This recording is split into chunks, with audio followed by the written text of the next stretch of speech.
great momentum this year.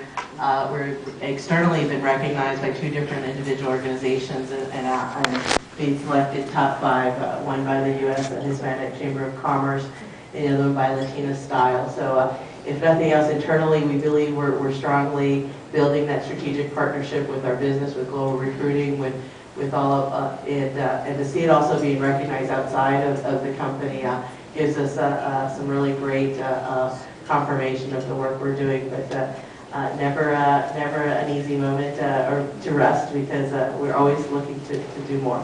Yep.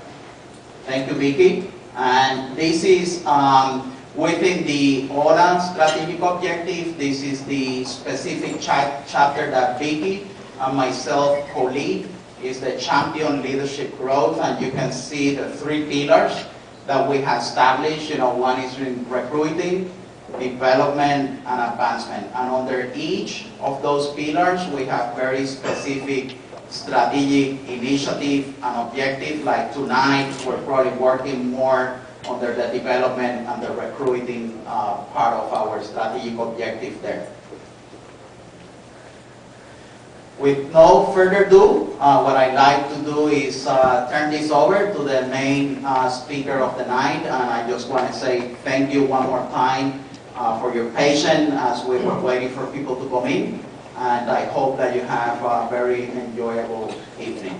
Yeah, and I encourage you, if you're interested in climbing that corporate ladder with J&J, you're not part of our global recruiting group is next door. So thank you.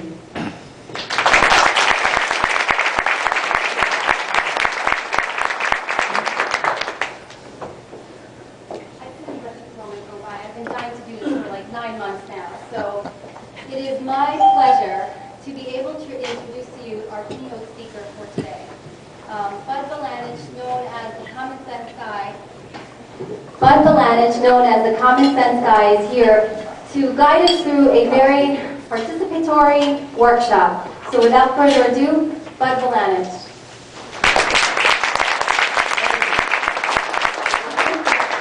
Gracias, mi amiga. We have been talking about this for 9 or 10 months, and Janet too. Where's Janet? There she is. And so I'm really happy to be here. I'm at the point in my life and career, I'm one of the baby boomers. I'm one of the people holding up all the promotional opportunities for everybody. I've gotten to the point in my life where I've always worked in employee development, either inside companies or outside companies, where I sort of feel it's almost time for me to try to leave a legacy.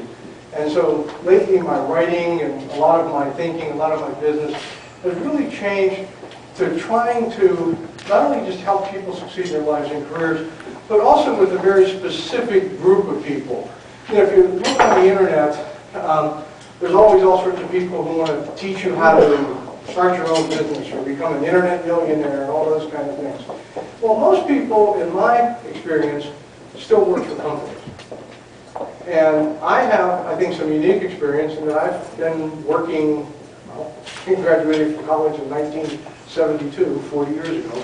So I have 40 years experience working in corporate America.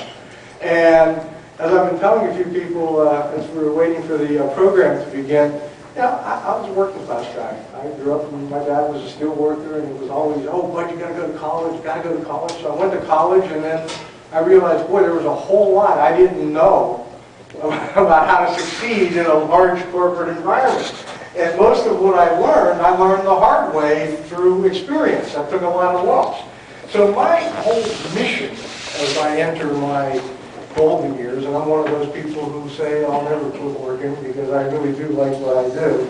But at least I work for myself, so I'm not taking up any jobs in the hierarchy.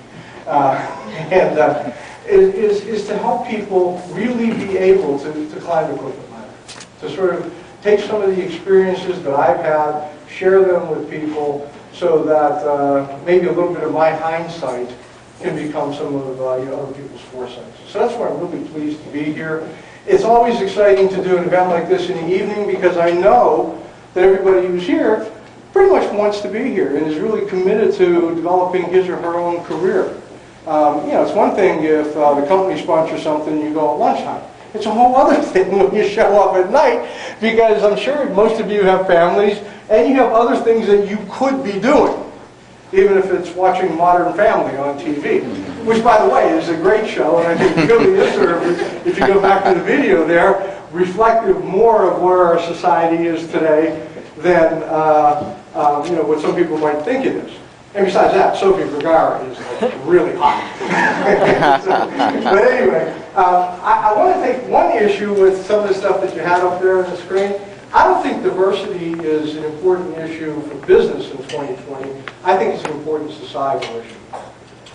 I think that we need, in this country, to take advantage of all of the brains that we have. And that means, women who comprise half of the, over half of the college graduates, at least half of the population, half of the workforce, as well as people, who traditionally have been sometimes excluded.